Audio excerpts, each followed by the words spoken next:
নমস্কার বন্ধুরা, জয়াস কিচেনে আমার পুরনো বন্ধুদের জানাই অসংখ্য ভালোবাসা, নতুন বন্ধুদের জানাই স্বাগত। আজ আমি দারুণ স্বাদের খুবই লোভনীয় একটা রেসিপি নিয়ে এসে হাজির হয়েছি, যেটা ছোট বড় সবাইয়েরই প্রিয়। আজকের বানাবো কাঁচা আমের আচার। খেতে অসাধারণ লাগে। গরমের সময় এই রকম একটু আচার বানিয়ে শেষ পাতে যদি খাওয়া যায়, দারুণ লাগবে খেতে। ভিডিওটা সম্পূর্ণ দেখার অনুরোধ রইল, আশা করি আপনাদের ভালো লাগবে। তো চলুন শুরু করা যাক। আচার বানানোর জন্য এখানে আমি দুটো বড় সাইজের কাঁচা আম নিয়ে নিয়েছি, একদম গাছের টাটকা আম বন্ধুরা। আমার মেয়েকে একজন খেতে দিয়েছিল, তা সেটা দিয়েই আচারটা আজকের বানাবো।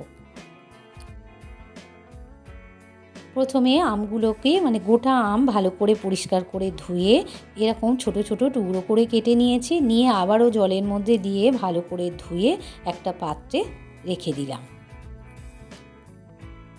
গ্যাসের উপর আমি একটা কড়া বসিয়ে দিয়ে বড় চামচের 1 চামচ সর্ষের তেল দিয়ে দিলাম, আর দিয়ে দিলাম ছোট চামচের 1/2 চামচ 5 ফোড়ন।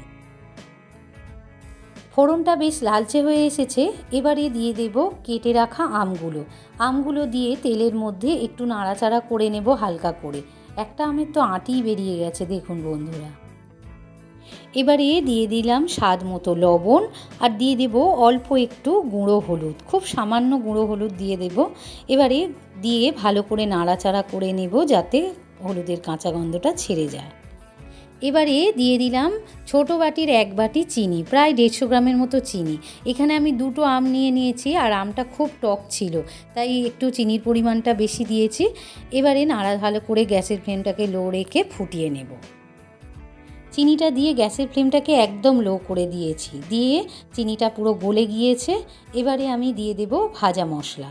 এখানে আমি ছোট চামচের 2 চামচ ভাজা মশলা দিয়ে দিলাম। ভাজা মশলার মধ্যে আমি এখানে গোটা ধনে, গোটা জিরে, মৌরি আর দুটো শুকনো লঙ্কা একসঙ্গে ড্রাই রোস্ট করে রেখে দিয়েছিলাম, সেই তার থেকেই আমি ছোট চামচের 2 চামচ দিয়ে একটু নাড়াচাড়া করে নেব, নিলেই রেডি হয়ে যাবে আমের আচার। ভাজা মশলাটা দিয়ে আরও 1 মিনিট আমি ফুটিয়ে নিয়েছি। একদম রেডি হয়ে গিয়েছে আমার আমের আচার। গরমের সময় শেষ পাতে যদি এই রকম আমের আচার থাকে তাহলে তো আর কোনো কথাই নেই। আপনারা তো সবাই জানেন বন্ধুরা, খেতে দারুণ লাগে। এইভাবে আপনারা বাড়িতে একবার হলেও বানিয়ে খাবেন, দেখবেন খেতে দারুণ লাগবে। রেসিপিটা যদি ভালো লেগে থাকে তাহলে আমার চ্যানেলটিকে লাইক আর বেশি বেশি করে শেয়ার করে দেবেন। আর আমার চ্যানেলে নতুন বন্ধু হয়ে থাকলে চ্যানেলটিকে সাবস্ক্রাইব করে পাশে থাকা বেল আইকনটি প্রেস করে দেবেন। আর কমেন্টে জানাতে ভুলবেন না যেন আমার এই আমের আচার আপনাদের কেমন লাগলো। আপনারা সবাই ভালো থাকুন, সুস্থ থাকুন। আবার দেখা হবে অন্য কোনো একটা রেসিপি নিয়ে। আজ এই পর্যন্ত, ধন্যবাদ।